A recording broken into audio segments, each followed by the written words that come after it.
Hospital പരിസരത്ത് ambulance വന്നു നിന്നു. സ്ട്രെച്ചറിൽ വർഷയും കൊണ്ട് അറ്റൻഡർമാർക്കൊപ്പം നിരഞ്ജൻ കുതിച്ചു പാഞ്ഞു. അവൻ്റെ കണ്ണുകൾ അവളുടെ കാലിലേക്കും അവൾ ധരിച്ചിരുന്ന വെളുത്ത പാൻറിലേക്കും നീണ്ടു.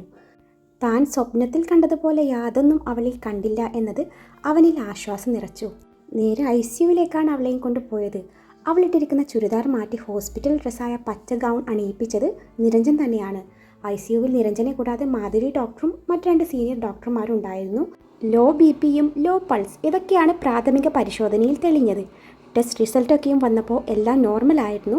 അതുകൂടാതെ കുഞ്ഞിനൊരു കുഴപ്പവും പറ്റിയിട്ടില്ല എന്നതുകൂടി കേട്ടതോടെ നിരഞ്ജൻ്റെ കണ്ണുകൾ നിറഞ്ഞു തൂവിയിരുന്നു. അവൻ ആ നിമിഷം പരിസരം മറന്ന് അവളുടെ നെറുകയിൽ ചുംബിച്ചു. പുറത്ത് വർഷയുടെ വിവരം അറിയാൻ വേണ്ടി കാത്തു നിൽക്കുന്നവരുടെ മുഖം ഓർമ്മ വന്നതും അവൻ ബാക്കിയുള്ള ഡോക്ടേഴ്സിനെ കാര്യങ്ങൾ ഏൽപ്പിച്ചു അവിടെ നിറങ്ങി. നിരഞ്ജൻ്റെ വരവും കാത്ത് അവിടെ എല്ലാവരും ഉണ്ടായിരുന്നു. നിരഞ്ജനെ കണ്ടതും വിഹാനും മേഘയും കാര്യം തിരക്കി. പേടിക്കാനൊന്നുമില്ല, BPയും പൾസൊന്നും ലെവലാവണം, വേറെ കുഴപ്പമൊന്നുമില്ല, നിരഞ്ജൻ ഇരുവരോടായി പറഞ്ഞു. അച്ചുവേട്ടാ വാ, ഇതവണ മേഘയാണ് കാര്യം ചോദിച്ചത്. ഒരു കുഴപ്പമില്ല, നിങ്ങൾ സമാധാനമായിരിക്കൂ, എല്ലാവരോടും കാര്യങ്ങൾ പറഞ്ഞേക്ക്, ഞാൻ അകത്തേക്ക് ചെല്ലട്ടെ എന്നും പറഞ്ഞ നിരഞ്ജൻ വീണ്ടും അകത്തേക്ക് പോയി. വിഹാൻ എല്ലാവരോടും കാര്യങ്ങൾ പറഞ്ഞപ്പോൾ എല്ലാവരും ദൈവത്തിനോട് നന്ദി പറയുകയായിരുന്നു. അന്നേരം മേഘ വിഹാനെ ഒന്ന് നോക്കി അവിടെ നിന്ന് ഇറങ്ങി മെല്ലെ നടന്നു നീങ്ങി. ഒന്നും മിണ്ടാതെ മേഘ അവിടെ നിന്ന് നടന്നു നീങ്ങുന്നത് വിഹാൻ ശ്രദ്ധിച്ചിരുന്നു. മേഘ ഹോസ്പിറ്റലിന് വെളിയിലെ ഗാർഡൻ ബെഞ്ചിൽ വന്നിരുന്നു. തൻ്റെ കൈയും നെറ്റിയുടെ ഇരുവശത്തായി അമർത്തി പിടിച്ചു അവൾ കണ്ണടച്ചിരുന്നു. അവൾക്ക് തല പൊട്ടിപ്പൊളിയുന്നത് പോലെ തോന്നി, ഒപ്പം വല്ലാത്തൊരു ഒറ്റപ്പെടലും. മേഘയെ പിന്തുടർന്ന് വന്ന വിഹാൻ അവളുടെ ഇരുത്തം കണ്ടതും ഗ്രൗണ്ട് ഫ്ലോറിലെ കോഫി മേക്കർ മെഷീനിൽ നിന്നും 2 കപ്പ് കോഫിയുമായി അവളുടെ അരികിലേക്ക് നടന്നു. ഉച്ചയ്ക്ക് ശേഷം അവരാരും ഒരു തുള്ളി വെള്ളം പോലും കുടിച്ചില്ലായിരുന്നു. ദാ ഇത് കുടിക്ക്. വിഹാൻ്റെ ശബ്ദം കേട്ടതും അവൾ തലയുയർത്തി അവനൊന്ന് നോക്കി. തലവേദന ഉള്ളതിനാൽ അവൾ അത് നിഷേധിച്ചില്ല. എങ്ങോട്ടോ മിഴികളൂന്നി അവൾ കോഫി ഒന്ന് സിപ്പ് ചെയ്തു. എന്തിനാ ഇവിടെ ഒറ്റയ്ക്ക് വന്നിരിക്കുന്നത്? വിഹാനിൽ നിന്നും ചോദ്യമുയർന്നു. അവിടെ എനിക്ക് വല്ലാത്തൊരു വീർപ്പുമുട്ടൽ. ഞാൻ കാരണമാണല്ലോ ഇതെല്ലാം എന്ന് ഓർക്കും തോറും എനിക്ക് എന്നോട് തന്നെ ദേഷ്യം തോന്നുക. എനിക്ക് എൻ്റെ സങ്കടം പറയാൻ പോലും ആരുമില്ലെന്നൊരു തോന്നൽ. ശരിക്കും ഞാൻ ഒറ്റപ്പെട്ടു പോയതുപോലെ. അത് പറയുമ്പോഴേക്കും അവളുടെ കണ്ണുകൾ നിറഞ്ഞു വന്നിരുന്നു. സോറി, എനിക്ക് അന്നേരം എന്ത് ചെയ്യണമെന്നൊരു പിടുത്തമില്ലായിരുന്നു. അതാ ഞാൻ അങ്ങനെ പെരുമാറിയത്. വിഹാൻ അവളുടെ കരം കവർന്നുകൊണ്ട് പറഞ്ഞു. പക്ഷെ അച്ചുവേട്ടൻ എന്നെ അത്ഭുതപ്പെടുത്തി കളഞ്ഞു. ആ സമയത്ത് അച്ചുവേട്ടൻ പറഞ്ഞ ആ ഒരു വാക്കിൻ്റെ പുറത്താണ് ഞാൻ ഇപ്പോഴും ജീവനോടെ ഇരിക്കുന്നത്. ഇല്ലെങ്കിൽ ഞാൻ എപ്പോഴേ ഹൃദയം പൊട്ടി മരിച്ചേനെ. സോറിടാ പൊന്നൂസേ. അതും പറഞ്ഞ് അവൻ അവളെ ചേർത്ത് പിടിച്ചു. ഇതുപോലൊരു ചേർത്ത് പിടിക്കൽ ഞാൻ ആ സമയത്ത് എത്ര ആഗ്രഹിച്ചിരുന്നെന്നോ. സോറി പറഞ്ഞല്ലോ, ഇനിയിപ്പോൾ എന്താ വേണ്ടത്? പറ, ഞാൻ എന്തിനും തയ്യാറാണ്. എനിക്കൊന്നും വേണ്ടേ, ഞാൻ പറഞ്ഞതേ ഉള്ളൂ എന്നും പറഞ്ഞ് അവൾ കോഫി കുടി തുടർന്നു. ആ സമയത്താണ് വിഹാൻ്റെ ഫോണിലേക്ക് ACP അജിൻ്റെ കോൾ വരുന്നത്. ഞാനിപ്പോൾ വരാമെന്നും പറഞ്ഞ് വിഹാൻ അവിടെ നിന്ന് എഴുന്നേറ്റ് നടന്നു. ഹലോ അജിൻ. ഹലോ വിഹാൻ, നിരഞ്ജൻ്റെ വൈഫിന് എങ്ങനെയുണ്ട്? ഓക്കെ ആണല്ലോ അല്ലേ? യെസ്, ഇപ്പോൾ ഒരു കുഴപ്പമില്ല. എന്നാലും പൾസ് ലെവലും BP ഒക്കെ ലോ ആയി കിടക്കുക. ബാക്കിയൊക്കെ നോർമലാണ്. കൊലപാതകം തന്നെയായിരുന്നു ലക്ഷ്യം. കുറച്ചു നേരം കൂടി കഴിഞ്ഞിരുന്നേ ജീവനോടെ കിട്ടില്ലായിരുന്നു. അതുതന്നെയായിരുന്നു അവരുടെ ഉദ്ദേശവും. പിടിക്കപ്പെടാത്ത രീതിയിൽ ഒരു കൊലപാതകം. ഇത് കേട്ട വിഹാൻ ഒന്ന് അമർത്തി മൂളി. എടാ വിഹാൻ, ഞാനേ ഒരു പ്രധാനപ്പെട്ട കാര്യം പറയാനാണ് വിളിച്ചത്. ആ ശീതൽ എന്ന പെണ്ണിനെയും അറ്റൻഡർ വിൻസെൻറ്റിനെയും അറസ്റ്റ് ചെയ്തു. ചോദ്യം ചെയ്ത് വരികയാണ്. അവർ കുറ്റം സമ്മതിച്ചിട്ടുണ്ട്. വിശദമായ ചോദ്യം ചെയ്യൽ നടക്കുകയാണ്. അതിനിടയിൽ കിട്ടിയ ഇൻഫർമേഷൻ നിന്നെ അറിയിക്കാൻ വേണ്ടിയാണ് ഞാൻ ഇപ്പോൾ വിളിച്ചത്. എന്താടാ കാര്യം? Anything serious? Yes Vihaan, next target നിൻ്റെ വൈഫ് മേഘയാണ്. അതും ഏത് നിമിഷവും വേണമെങ്കിലും സംഭവിക്കാം. വാട്ട്? വിഹാൻ്റെ സ്വരം ഇത്തിരി ഉയർന്നു. ഇതേ സമയം മേഘയുടെ തൊട്ടരികിൽ ഒരാൾ വന്നിരുന്നു. ഹായ് മേഘ, എന്താ ഇവിടെ ഒറ്റയ്ക്കിരിക്കുന്നത്? മേഘ അയാളെ തല ഉയർത്തി നോക്കിയതും പിന്നിൽ നിന്നും ആരോ വന്നു അവളുടെ വാ പൊത്തി പിടിച്ചു. അവിടെ നിന്ന് പിടിച്ചുകൊണ്ടുപോയി. യെസ് വിഹാൻ, അവളുടെ മേലെ എപ്പോഴും തൻ്റെ ഒരു ശ്രദ്ധ വേണം. ഈ പറയുന്ന ശീതളും വിൻസെൻറ്റും പിന്നെ തൻ്റെ ഓഫീസിലെ ആ ഒരു സ്റ്റാഫും എല്ലാം ഒരു ടീമാണ്. അനന്തനാരായണൻ എന്ന ഒരാൾക്ക് വേണ്ടിയാണ് ഇവർക്കിത് ചെയ്യുന്നത്. അനന്തനാരായണൻ എന്നയാൾ ഇരട്ട ജീവപര്യന്തം കഴിഞ്ഞ് ഈയിടെ ജയിലിൽ നിന്ന് ഇറങ്ങിയ ആളാണ്. എൻ്റെ സംശയം ശരിയാണെങ്കിൽ തൻ്റെ അച്ഛനും അയാളും തമ്മിൽ എന്തോ ഒരു കണക്ഷനുണ്ട്. അതറിയണമെങ്കിൽ അയാൾ അറസ്റ്റ് ചെയ്തേ മതിയാവും. അതിനുള്ള ശ്രമത്തിലാണ് ഞാൻ. അല്ലെങ്കിൽ തൻ്റെ അച്ഛൻ തന്നെ പറയണം അയാൾ ആരാണെന്ന്. എടാ, എൻ്റെ ഓഫീസിലെ സ്റ്റാഫ് എന്ന് പറയുമ്പോൾ ആരാ അത്? രാഹുൽ, തൻ്റെ HR മാനേജർ. രാഹുൽ? വിഹാൻ ആ പേര് ഒന്നുകൂടി ഉച്ചരിച്ചു. യെസ്, അവന് വേണ്ടത് മേഘയെ മാത്രമാണ്. അതിനുവേണ്ടിയാണ് അവൻ അനന്തനാരായണൻ്റെ സഹായം തേടിയത്. എടാ അവന് മേഘയെ, അവൻ എന്തിനാ അവളെ? എടാ I think he's in love with Har.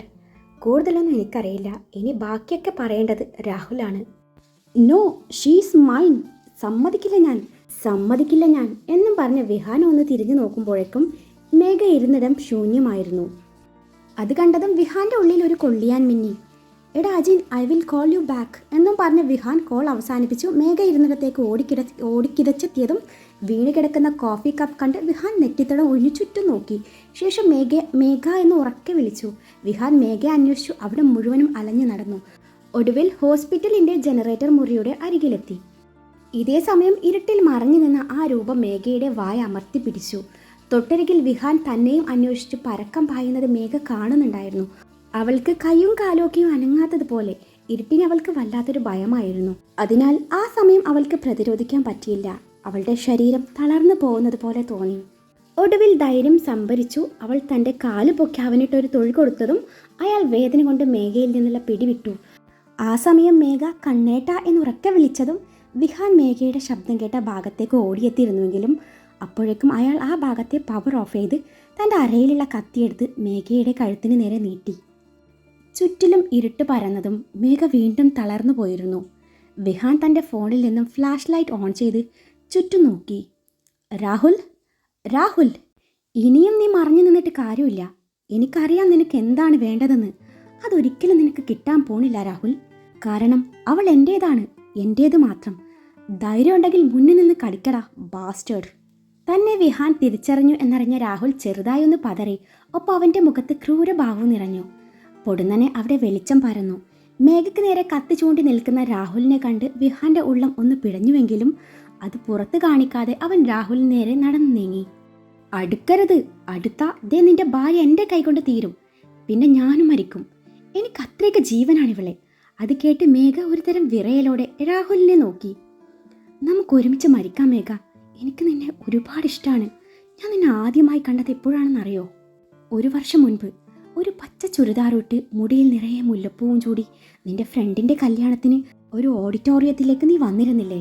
അന്നാണ് നീ എൻ്റെ മനസ്സിൽ കയറിക്കൂടിയത്. അന്ന് നിന്നെ കാണാൻ എന്ത് ഭംഗിയായിരുന്നെന്നോ. അതിനുശേഷം ഞാൻ നിന്റെ പിറകെ തന്നെ ഉണ്ടായിരുന്നു. അങ്ങനെ ഇരിക്കെയാണ് നിന്റെ ജോബ് ആപ്ലിക്കേഷൻ ലെറ്റർ ഈ ഓഫീസിൽ വരുന്നത്. HR മാനേജറായ ഞാൻ ബാക്കിയുള്ളവരെയൊക്കെ മനഃപൂർവ്വം ഒഴിവാക്കി നിന്നെ അവിടെ ജോലിക്കെടുത്തു. എന്തിനാണെന്നറിയോ? എനിക്കെന്നും കാണാൻ, എൻ്റെ പ്രണയം അറിയിക്കാൻ. പക്ഷേ എൻ്റെ ആഗ്രഹങ്ങളൊക്കെ ഒറ്റ നിമിഷം കൊണ്ട് തകർത്തു.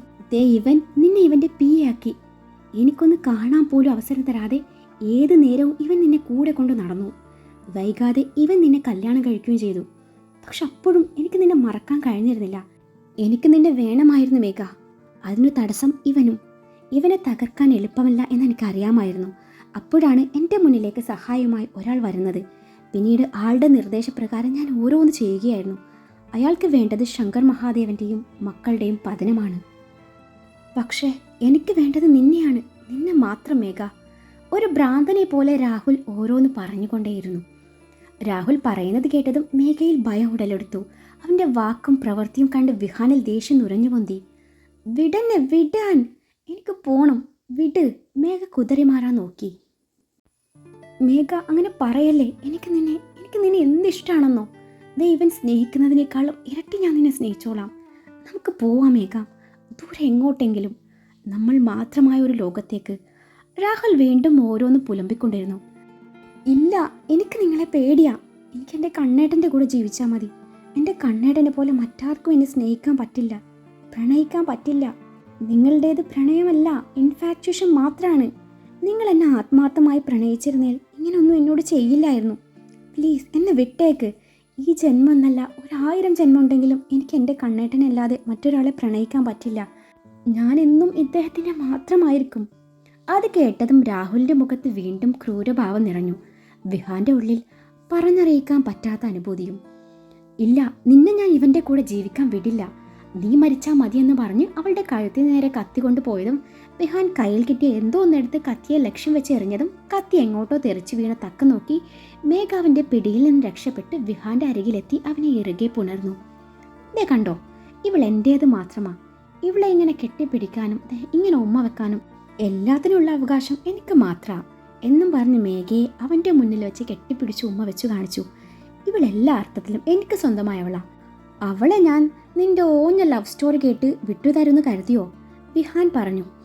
ഇല്ല, ഞാൻ നിന്നെ ഇവളുടെ കൂടെ ജീവിക്കാൻ സമ്മതിക്കില്ല, കൊല്ലും ഞാൻ എന്നും പറഞ്ഞ് കയ്യിൽ കെട്ടിയ ഇരുമ്പ് വടിയുമായി വിഹാന് നേരെ അടുത്തു. വിഹാൻ മേഘയെ തന്നിൽ നിന്നും അടർത്തി മാറ്റിക്കൊണ്ട് പറഞ്ഞു, എൻ്റെ തീപ്പെട്ടിക്കൊള്ളി ഇവിടെ നിൽക്ക്, അവനെ ഞാൻ ആരാണെന്ന് ശരിക്കും അറിയിച്ചു കൊടുത്തിട്ട് വരാം.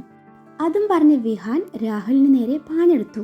ഇരുവരും തമ്മിൽ അത്യാവശ്യം നല്ല ഫൈറ്റ് നടന്നു. ഒടുവിൽ ഇടികൊണ്ട് അവശനായ രാഹുലിനെ പിടിച്ച് പോലീസിൽ ഏൽപ്പിക്കുകയും ചെയ്തു. എടാ അജിൻ, തെളിയിക്കപ്പെടാത്ത എല്ലാ കേസും എടുത്ത് അവൻ്റെ തലയിലിട്ടേക്ക്, അവനെ എൻ്റെ പെണ്ണിനെ വേണം പോലും. രാഹുലിനെ കൊണ്ടുപോവാൻ നേരം വിഹാൻ അജിനോടായി പറഞ്ഞു. പുറത്ത് പോലീസും ബഹളമൊക്കെയും കേട്ട് ആൾക്കാർ തടിച്ചുകൂടി. കൂടെ നിരഞ്ജനും വന്നു.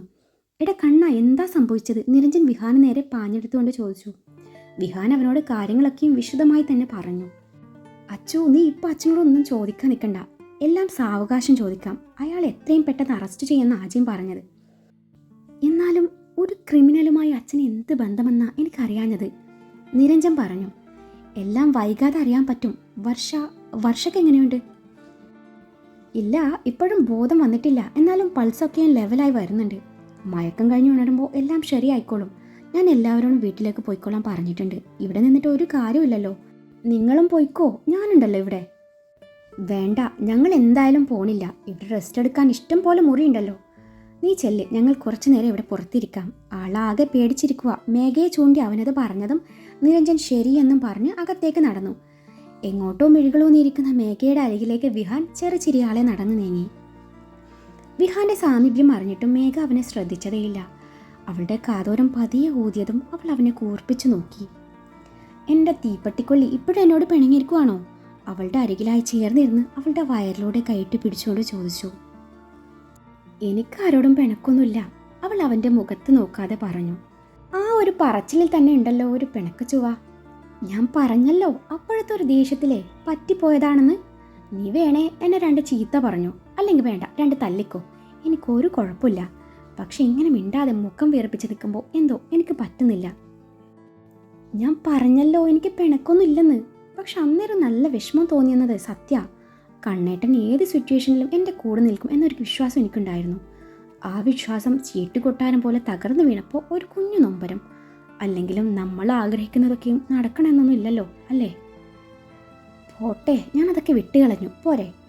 എന്നാലും ഇന്നത്തോടു കൂടി ഞാൻ കുറച്ച് കടുത്ത തീരുമാനങ്ങൾ എടുത്തിട്ടുണ്ട്. കടുത്ത തീരുമാനങ്ങളോ? എന്താണാവോ അത്? ഇനിയിപ്പോൾ എന്നെ ഡിവോഴ്സ് ചെയ്യാൻ വല്ല പ്ലാനുണ്ടോ? ഹേയ്, അങ്ങനൊരു പ്ലാൻ ഏതായാലും ഇല്ല, പേടിക്കേണ്ട. മേഘ പറഞ്ഞു. പേടിയോ? എനിക്കോ? എനിക്കെന്ത് പേടി? നീ പോയാ നിന്റെ അനിയത്തി, അതാണ് എൻ്റെ പോളിസി. ഡാ ചെകുത്താനെ, അതിനെനിക്ക് അനിയത്തി ഇല്ലല്ലോ. അല്ല, ഞാനൊരു ഉദാഹരണം പറഞ്ഞതേ ഉള്ളൂ. നീ പോയാൽ ഞാൻ വേറെ കെട്ടും, അല്ലാതെ മാനസമയനെ പാടി നടക്കാനൊന്നും എന്നെ കിട്ടില്ല. അപ്പോൾ ഉള്ളിലിരിപ്പ് ഇതാണല്ലേ? ഇത് നേരത്തെ അറിഞ്ഞിരുന്നേ ഞാൻ ആ രാഹുലിനെ പിണക്കായിരുന്നോ? അവൻ്റെ കൂടെ പോയനെയല്ലോ. മേഘയും വിടാൻ തയ്യാറല്ല. ദേ, നീ ആ സൈക്കോയുടെ കാര്യം എന്നെ ഓർമ്മിപ്പിക്കല്ലേ. അവൻ്റെ പേര് കേൾക്കുമ്പോഴേ എൻ്റെ രക്തം തിളക്കുക. വേറെ ആരുടെ കൂടെ പോയാലും വേണ്ടില്ല, അവൻ്റെ കൂടെ പോയാലേ നിന്നെ ഞാൻ പ്രാഗി കൊല്ലുവടി. അല്ല, എവിടെ പോയാലും നിനക്ക് കാമുകന്മാരാണല്ലോ. അതിന് മാത്രം എന്ത് പ്രത്യേകതയാണാവോ നിനക്കുള്ളത്? ഞാനിതുവരെ അങ്ങനെയൊന്നും നിന്നിൽ കണ്ടിട്ടില്ലല്ലോ. വിഹാൻ അവളെ ദേഷ്യം പിടിപ്പിക്കാനെന്ന വണ്ണം പറഞ്ഞു. അത് കേട്ടതും അവൾ അവനെ ചുണ്ടു കൂർപ്പിച്ച് നോക്കി വീണ്ടും മുഖം തിരിഞ്ഞിരുന്നു. അതേ പൊന്നൂസേ, അവൻ അവളെ മെല്ലെ തോണ്ടി വിളിച്ചു. എന്നെ മേഘാന്ന് വിളിച്ചാൽ മതി, അവൾ കൃത്രിമ ദേഷ്യം നടിച്ചുകൊണ്ട് പറഞ്ഞു. മതിയെങ്കിൽ മതി. അതേ മേഘ, ഈ അവസരത്തിൽ ചോദിക്കാൻ പാടുണ്ടോ എന്നറിയില്ല, എന്നാലും ചോദിക്കുക. നിന്റെ ആ പച്ച ചുരിദാർ ഇപ്പോഴുണ്ടോ? അതിട്ടിട്ടേ എനിക്ക് നിന്നെ കാണാൻ ചെറിയൊരു പൂതി, അതുകൊണ്ട് ചോദിച്ചതാ.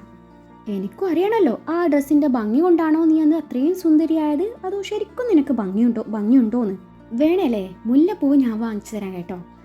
ലവനെന്ന് ലവ് അറ്റ് ഫസ്റ്റ് സൈറ്റ് അടിച്ച ലുക്കേ നമുക്കൊന്ന് റീക്രിയേറ്റ് ചെയ്താലോ? എപ്പടി ഇരിക്കും? അത് കേട്ടതും മേഘ അവനെ ദഹിപ്പിച്ച് നോക്കി അവിടെ നിന്ന് എഴുന്നേറ്റ് പോവാൻ നോക്കിയതും അവൻ അവളെ അതിനനുവദിക്കാതെ അവളുടെ കയ്യിൽ പിടിച്ചു വലിച്ചു നെഞ്ചിലേക്കിട്ടു. അവൾ അവനെ ദഹിപ്പിച്ച് നോക്കി. എൻ്റെ പൊന്നോ, ഇങ്ങനെ നോക്കി പേടിപ്പിക്കല്ലേ, ഞാനൊരു തമാശ പറഞ്ഞതല്ലേ. ഇല്ല, ഇതോടെ നിർത്തി, ഇനി ഞാനൊന്നും പറയുന്നില്ല, പോരെ എന്നും പറഞ്ഞ് അവളെ അവൻ്റെ നെഞ്ചോട് ചേർത്ത് പിടിച്ചതും അവൾ അവൻ്റെ നെഞ്ചിൽ മുഖം പൂഴ്ത്തി. അവൾ കരയുകയാണെന്ന് മനസ്സിലായതും അവൻ്റെ വിരലുകൾ അവളുടെ മുടിയിഴകളെ തലോടിക്കൊണ്ടിരുന്നു. ക്ഷീണം കാരണം അവളുടെ കണ്ണുകൾ താനെ അടഞ്ഞു പോയിരുന്നു. അവൻ്റെ ചുണ്ടുകൾ തൻ്റെ നെറുകയിൽ അമരുന്നതും മുടിയിഴകളിലൂടെ വിരലോടിക്കുന്നതും അവൾ ചെറുമയക്കത്തിലും അറിയുന്നുണ്ടായിരുന്നു. പിറ്റേന്ന് രാവിലെയാണ് വർഷ കണ്ണു തുറക്കുന്നത്. കണ്ണു തുറന്നതും അവൾക്ക് ചുറ്റുമുള്ളതൊക്കെയും വെളുത്ത നിറമായിട്ടാണ് തോന്നിയത്. മുറി മുഴുവൻ പഞ്ഞിക്കെട്ട് പോലുള്ള മേഘങ്ങൾ കൊണ്ട് നിറഞ്ഞിരിക്കുന്നത് പോലെ അവൾക്ക് തോന്നി. അപ്പോഴാണ് അവിടെ കണ്ണടച്ച് മയങ്ങുന്ന നിരഞ്ജനെ അവൾ കാണുന്നത്. അവനെ കണ്ടതും അവളുടെ മുഖം വിടർന്നു. അച്ചേട്ടാ! വർഷ അവനെ നോക്കി പ്രണയത്തോടെ വിളിച്ചു. അവളുടെ വിളിയിൽ നിരഞ്ജൻ കണ്ണു തുറന്നു. അവൻ അവളുടെ അരികിൽ ചെന്ന് അവളുടെ കവിളിൽ പതിയെ തലോടി അവളുടെ നെറുകയിൽ ചുംബിച്ചു. അന്നേരം ഇരുവരുടെയും കണ്ണുകൾ ഈറനണിഞ്ഞിരുന്നു. എന്നാലും അച്ചേട്ടൻ എൻ്റെ കൂടെ മരിക്കുമെന്നേ ഞാൻ സ്വപ്നത്തിൽ പോലും കരുതിയില്ല. എനിവേ താങ്ക്സ് അച്ചേട്ടാ. അല്ല, നിങ്ങൾ ഹൃദയം പൊട്ടിയാണോ മരിച്ചത് അതോ സൂയിസൈഡ് ചെയ്തതാണോ? എന്തായാലും വേണ്ടില്ല, എൻ്റെ കൂടെ വന്നല്ലോ. ഇനി നമുക്കിവിടെ അടിച്ച് പൊളിച്ച് ജീവിക്കാം. അല്ല ചേട്ടാ, ഇത് സ്വർഗാണോ അതോ നരകോ? അല്ല, എനിക്കിതിനെപ്പറ്റി വലിയ ധാരണ ഒന്നുമില്ലെന്നേ, അതുകൊണ്ട് ചോദിച്ചതാ. വർഷയുടെ സംസാരം കേട്ടതും നിരഞ്ജൻ സ്വയം തലക്കൊന്ന് അടിച്ചുപോയി. ദൈവമേ, കണ്ണൊന്ന് നേരാവണ്ണം പോലും തുറന്നില്ല. അതിനു മുൻപേ തുടങ്ങി അവളുടെ പൊട്ടത്തരം പറച്ചിൽ. അച്ചേട്ടാ, എന്താ ഒന്നും മിണ്ടാഞ്ഞത്? ഇത് സ്വർഗം തന്നെയല്ലേ? അല്ല നരക, നിന്റെ സ്വഭാവം വെച്ചേ നരകത്തിൽ പോലും സീറ്റ് തരാൻ പറ്റില്ലെന്നാ യമരാജൻ പറഞ്ഞത്. പിന്നെ ഞാനൊരു വിധം പറഞ്ഞ് ഇവിടെ സെറ്റാക്കി എടുത്തു. ആണോ? ഷോ, അപ്പോൾ അച്ചേട്ടനും സ്വർഗം കിട്ടിയില്ല അല്ലേ? ഓപ്പറേഷനിടയിൽ വല്ല കയ്യബദ്ധവും പറ്റിയിട്ടുണ്ടാവും അല്ലേ? പോട്ടെ. ഇടി അടക്കാക്കുരുവി, നീ എന്നെ കൊണ്ട് തെറി പറയിപ്പിച്ച് അടങ്ങൂ. ആ കണ്ണ് ശരിക്കും തിരുമ്പി ചുറ്റും നോക്കടി. അത് കേട്ടതും പക്ഷെ കണ്ണൊക്കെ ശരിക്കും തിരുമ്പി വീണ്ടും ചുറ്റും നോക്കിയപ്പോൾ അത് ICU ആണെന്ന് മനസ്സിലായ അവൾ അവനെ നോക്കി നന്നായിട്ടൊന്ന് ഇളിച്ച് കാണിച്ചു. അപ്പോൾ ഞാൻ മരിച്ചില്ല അല്ലേ? നീ ചിരിച്ചോടി കുരുപ്പേ. നിന്നെ കാണാനില്ല എന്നറിഞ്ഞത് മുതൽ ഞാൻ അനുഭവിച്ച വേദന അത് പറഞ്ഞാൽ നിനക്കെന്നല്ല ആർക്കും മനസ്സിലാവില്ല, ആർക്കും. അച്ചേട്ടാ സോറി, എന്തിനും ഏതിനും ഇത് പറഞ്ഞാൽ മതിയല്ലോ. അവൾ മെല്ലെ എഴുന്നേറ്റ് അവൻ്റെ കവിളിലൊന്ന് മുത്തിയതും അവൻ്റെ ദേഷ്യമൊക്കെയും അലിഞ്ഞില്ലാതാവുന്നത് പോലെ തോന്നി. അല്ലെങ്കിലും സോപ്പിടാൻ വേണ്ടി ഇതുപോലൊരു മുത്തം പതിവുള്ളതാണ്. അതവളുടെ നമ്പറാണെന്ന് അവന് നന്നായിട്ട് അറിയാമായിരുന്നു. അന്നേരം അവളെ കൂർപ്പിച്ച് നോക്കിയപ്പോൾ പെണ്ണാണെങ്കിൽ പ്രണയത്തോടെ നോക്കുന്നു. അവളുടെ കൈ തൻ്റെ വയറിനെ മെല്ലെ ഒന്ന് തലോടി. അച്ചേട്ടാ, കുഞ്ഞിക്കുരുവിക്ക് കുഴപ്പമൊന്നുമില്ലല്ലോ അല്ലേ? അത് കേട്ടതും അവൻ അവളുടെ കവിളിലൊന്ന് തലോടിക്കൊണ്ട് ഇല്ലെന്ന് മറുപടി പറഞ്ഞു. അച്ചേട്ടാ സോറി, എനിക്ക് വർഷയ്ക്ക് വാക്കുകൾ കിട്ടാതെ വന്നു. പോട്ടെ, അതൊക്കെ ഓർത്ത് ഇനി മനസ്സ് വിഷമിപ്പിക്കല്ലേ. കുറ്റവാളികളെയൊക്കെ പോലീസ് പിടികൂടിയിട്ടുണ്ട്. ഇതിന് പിന്നിലെ യഥാർത്ഥ സൂത്രധാരനെ വൈകാതെ പോലീസ് അറസ്റ്റ് ചെയ്യും. ഇനിയെങ്കിലും ഇതുപോലെ ഓരോന്ന് കാട്ടിക്കൂട്ടുന്നതിന് മുൻപേ എന്നോട് കൂടി ഒന്ന് ആലോചിച്ച് ചെയ്യാൻ ശ്രമിക്കുക, കേട്ടല്ലോ. അത് കേട്ടതും ശരി എന്ന പോലെ അവൾ ചെറുതായി തലയണക്കി. അച്ചേട്ടന് എന്നോട് ദേഷ്യമുണ്ടോ? ദേഷ്യമില്ല, പക്ഷെ ചെറിയൊരു വിഷമമുണ്ട്, കൂടെ കുഞ്ഞു പരിഭവം. എന്തിനാണെന്ന് വെച്ചാൽ എന്നോട് എന്തും പറയാനുള്ള സ്വാതന്ത്ര്യം ഞാൻ നിനക്ക് തന്നിട്ടില്ലേ? എന്നിട്ടും എന്നെ അകറ്റി നിർത്തി നിങ്ങൾ മാത്രം എല്ലാം പ്ലാൻ ചെയ്തു എന്നറിഞ്ഞപ്പോൾ എനിക്ക് എവിടെയോ ഒരു കുഞ്ഞു നൊമ്പരം.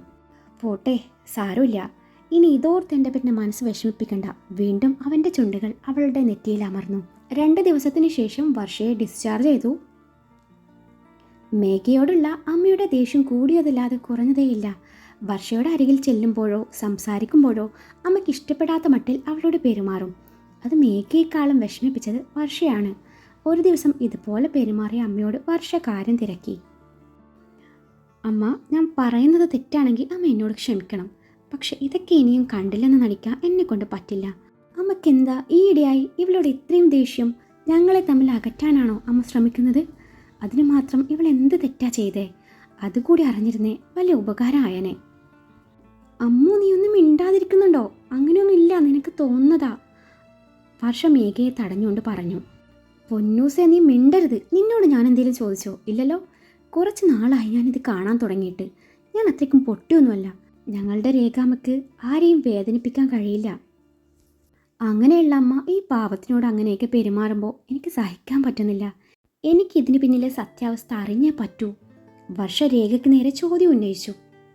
വർഷ, മോളുടെ ചോദ്യം ന്യായമാണ്. അതിന് ഉത്തരം തരാൻ ഞാൻ ബാധ്യസ്ഥയാണ്.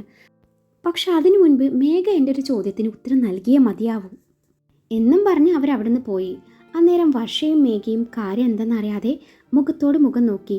ഏറെ വൈകാതെ രേഖാമ്മ തിരിച്ചെത്തി. അവരുടെ കയ്യിൽ അന്നേരം കുറച്ച് പേപ്പേഴ്സ് ഉണ്ടായിരുന്നു. അവർ മേഘയ്ക്ക് നേരെ അത് നീട്ടിക്കൊണ്ട് ചോദിച്ചു, ഇതെന്താണെന്ന് മേഘ എനിക്കൊന്ന് പറഞ്ഞു തരണം. മേഘ വിറയാർന്ന കൈകളോടെ അത് വാങ്ങി ഒന്ന് കണ്ണോടിച്ചു. മേഘയുടെ മുഖം വിളറി വെളുത്തു. അത് ശ്രദ്ധിച്ച വർഷ അവളുടെ കയ്യിൽ നിന്നും വാങ്ങി അത് വായിച്ചു നോക്കി. അത് വായിച്ചതും വർഷയുടെ കണ്ണുകൾ നിറഞ്ഞൊഴുകി. അവൾ മേഘയ്ക്ക് നേരെ തിരിഞ്ഞു നിന്നുകൊണ്ട് ഒരുപാട് ചോദ്യങ്ങൾ ഉന്നയിച്ചു. ഒന്നിനും മറുപടിയില്ലാതെ മേഘ നിന്ന് വിയർത്തു. പറ പൊന്നൂസേ, നീ എന്താ ഒന്നും മിണ്ടാഞ്ഞത്? എന്തിനായിരുന്നു ഇതുപോലൊരു നാടകം? വർഷയുടെ സ്വരം അവിടെ ഉയർന്നതും പിന്നിൽ നിന്നും മറ്റാരുടെയോ ശബ്ദം ഉയർന്നു. ഞാൻ പറഞ്ഞാൽ മതിയോ? ശബ്ദം കേട്ട ഭാഗത്തേക്ക് മൂവരൊന്ന് നോക്കി. അത് മറ്റാരും ആയിരുന്നില്ല, വിഹാനായിരുന്നു. അവന് തൊട്ടു പിന്നിലായി നിരഞ്ജന ഉണ്ടായിരുന്നു. ആ അച്ചു, നീയും വന്നത് നന്നായി. അപ്പോൾ ഇനി എല്ലാവരോടായി ഞാൻ കാര്യം പറയാം. ഇതേ ഞാനും ഇവളും തമ്മിലുള്ള കോൺട്രാക്ട് മാരേജ് എഗ്രിമെൻ്റ് ആണ്. ഇതെന്തിനായിരുന്നു എന്ന് വർഷ ചോദിച്ചില്ലേ? തനിക്ക് വേണ്ടി, അല്ലെങ്കിൽ ഇവന് വേണ്ടി. നിങ്ങൾ രണ്ടുപേർക്കും വേണ്ടി ഞങ്ങൾ ഇഷ്ടമില്ലാഞ്ഞിട്ട് കൂടി കല്യാണം കഴിക്കാൻ തീരുമാനിച്ചു. അന്ന് ഞങ്ങൾക്ക് രണ്ടുപേർക്കും ഇടയിൽ ഒരു തരി പോലും സ്നേഹമില്ലായിരുന്നു. അതുകൊണ്ട് ഞങ്ങൾക്ക് ഒരുമിച്ചൊരു ജീവിതം പറ്റില്ലായിരുന്നു. പക്ഷേ നിങ്ങളുടെ വിവാഹം നടക്കാൻ ഞങ്ങൾ ഒരുമിച്ചേ തീരുമെന്ന് വന്നപ്പോൾ 2 വർഷത്തേക്ക് മറ്റുള്ളവരുടെ മുന്നിൽ കാണിക്കാൻ വേണ്ടി മാത്രമുള്ള ഒരു മാരേജ് ആയിരുന്നു അത്. 2 വർഷം കൊണ്ട് പിരിയുക എന്നതായിരുന്നു ഉദ്ദേശം. അതിനുവേണ്ടി ഞങ്ങൾ 2 പേരും ഒരുമിച്ച് സൈൻ ചെയ്ത് ഒരു അഗ്രിമെൻ്റ് ഉണ്ടാക്കി. കണ്ണാ, നീ എന്തൊക്കെയായി പറയുന്നത്? ജീവിതം വെച്ചാണോ ഇതൊക്കെയും?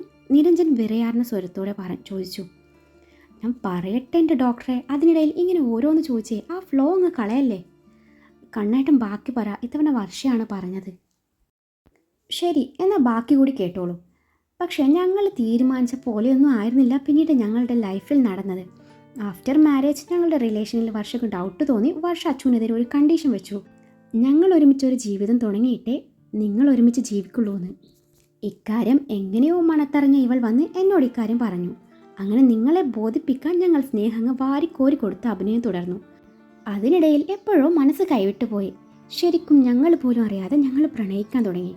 പരസ്പരം പറയാതെ ഇരുവരും സ്നേഹം ഉള്ളിൽ കൊണ്ട് നടന്നു. അങ്ങനെ ഞങ്ങൾ ഹണിമൂണിന് വിട്ടു. പിന്നെ പറയണോ, ഞങ്ങളങ്ങ് കാര്യമായിട്ട് പ്രണയിച്ചു. എന്നിട്ടും പരസ്പരം പ്രണയം തുറന്ന് പറഞ്ഞില്ല. അതിനിടയിലാണ് ഇവൾക്ക് തലയ്ക്ക് പരിക്കേൽക്കുന്നത്. അങ്ങനെ ആ നിമിഷത്തിൽ ഞാൻ തിരിച്ചറിഞ്ഞു എനിക്ക് ഇവളെ ഒരിക്കലും പിരിയാൻ പറ്റില്ലെന്ന്. അങ്ങനെ ഞങ്ങൾ 2 പേരും IW പറഞ്ഞ് സെറ്റായി. പക്ഷേ ഈ എഗ്രിമെൻ്റ് കീറിക്കളയാൻ മറന്നുപോയി. അതാണ് സംഭവിച്ചത്. ആ ചടങ്ങ് ഞാൻ ഇപ്പോൾ തന്നെ നടത്തിയേക്കാം. എല്ലാവരും കൈയടിച്ചങ്ങ് പ്രോത്സാഹിപ്പിച്ചേക്കണം എന്നും പറഞ്ഞ് അവൻ എഗ്രിമെൻ്റ് അവരുടെ മുന്നിൽ വെച്ച് തന്നെ കീറിക്കളഞ്ഞതും തൊട്ടടുത്ത നിമിഷം അമ്മയുടെ കൈ അവൻ്റെ മുഖത്ത് പതിഞ്ഞിരുന്നു.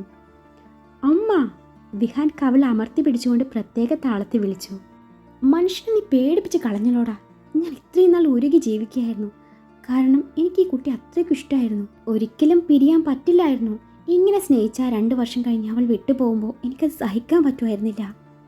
അതുകൊണ്ട് ഞാൻ മനഃപൂർവ്വം അവളെ വെറുക്കാൻ ശ്രമിച്ചതാ. അതും പറഞ്ഞ് അവർ മേഘയെ വാരിപ്പുണർന്ന് നിറകയിൽ ചുംബിച്ചു. അമ്മേ, എന്നെയും കൂടി ഒന്ന് കെട്ടിപ്പിടിച്ച് ഉമ്മ വെക്കോ? നേരത്തെ അപ്പോഴത്തെ സങ്കടം കൊണ്ട് അറിയാതെ പറഞ്ഞു പോയതാ. അമ്മ എന്നോട് ക്ഷമിക്കണേ എന്നും പറഞ്ഞ് വർഷ അവരുടെ മുന്നിൽ നിഷ്കുവായി നിന്നതും അമ്മ ഇരുവരെയും ഒരേ സമയം ചേർത്ത് പിടിച്ചു. അപ്പോൾ എല്ലാവരും ഹാപ്പി ആയല്ലോ. ഇനി എല്ലാവരും പിരിഞ്ഞു പോയിക്കോളൂ. വിഹാൻ എല്ലാവരോടായി അതും പറഞ്ഞ് അവസാനം നിരഞ്ജന നേരെ തിരിഞ്ഞുകൊണ്ട് പറഞ്ഞു. നീ എന്താ അച്ചു ഇങ്ങനെ നോക്കി നിൽക്കുന്നേ? പിരിഞ്ഞു പോയിക്കോളൂന്നേ. ഞാൻ എങ്ങോട്ട് പോവാനാ? ഇതെൻ്റെ മുറിയാ. ഓ, നിൻ്റെ മുറിയാണല്ലേ, സോറി. എന്നാൽ ഞങ്ങൾ പോയേക്കാം അല്ലേ അമ്മ? വിഹാൻ അമ്മയെ നോക്കി പറഞ്ഞു. അങ്ങനെ അങ്ങ് പോവാൻ വരട്ടെ. എനിക്ക് നിന്നെ അത്രയ്ക്കങ്ങ് വിശ്വാസം പോരാ. അതുകൊണ്ട് എനിക്ക് എത്രയും പെട്ടെന്ന് 2ാമത് പേരക്കുട്ടിയെ കൂടി വേണം. ഇത് കേട്ട വിഹാൻ നിരഞ്ജനെ നോക്കി ഗൗരവത്തിൽ പറഞ്ഞു. കേട്ടല്ലോ അമ്മ പറഞ്ഞത്. അമ്മയ്ക്ക് എത്രയും പെട്ടെന്ന് 2ാമതൊരു പേരക്കുട്ടിയെ കൂടി കൊടുത്തേക്കണം. എന്നിട്ട് വീണ്ടും അമ്മയുടെ നേരെ തിരിഞ്ഞുകൊണ്ട് പറഞ്ഞു. അമ്മ ഒന്നുകൊണ്ടും വിഷമിക്കരുത്. അമ്മയുടെ ഈ ആഗ്രഹം ഇവൻ സാധിച്ചു തന്നോളും. ഇക്കാര്യത്തിലെ ഇവൻ ആത്മാർത്ഥത ഇത്തിരി കൂടുതലാണ്.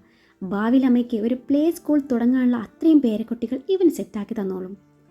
ഞാൻ അവനോടല്ല പറഞ്ഞത്, നിന്നോടാ. അമ്മ വിഹാനെ നോക്കി അത് പറഞ്ഞതും അവൻ ഒരു നിമിഷം വായും പൊളിച്ച് നിന്നുപോയി. എന്താ പറഞ്ഞേ? എന്നോടാണെന്നോ? എന്തേ, നിനക്ക് മലയാളത്തിൽ പറഞ്ഞ അറിയില്ലേ? അമ്മ ചിരി ഉള്ളിലൊതുക്കിക്കൊണ്ട് പറഞ്ഞു. മനസ്സിലാവും. എന്നാ ഞങ്ങൾ പോട്ടെ അമ്മ, ഗുഡ് നൈറ്റ് എന്നും പറഞ്ഞ് മേഘയുടെ കൈയാണെന്ന് കരുതി പിടിച്ചു നടന്നതോ വർഷയുടെ കൈയും. വർഷയുടെ കൈയും പിടിച്ച് തിരിഞ്ഞു നോക്കാതെ നടക്കുന്ന വിഹാനെ കണ്ട് എല്ലാവരും ഉറക്കെ ചിരിക്കാൻ തുടങ്ങി. അതിനെന്തിനാടാ നീ എൻ്റെ ഭാര്യയുടെ കൈയും പിടിച്ച് പോകുന്നത്? അപ്പോഴാണ് അവൻ ആളെ കാണുന്നത് പോലും. അയ്യോ ചേട്ടത്തി, അല്ല വർഷ, സോറി, ആള് മാറിപ്പോയി. അതും പറഞ്ഞ് വർഷയെ നിരഞ്ജനെ ഏൽപ്പിച്ചു ചമ്മലോടെ മേഘയുടെ കൈയും പിടിച്ച് മുറി വിട്ടിറങ്ങി.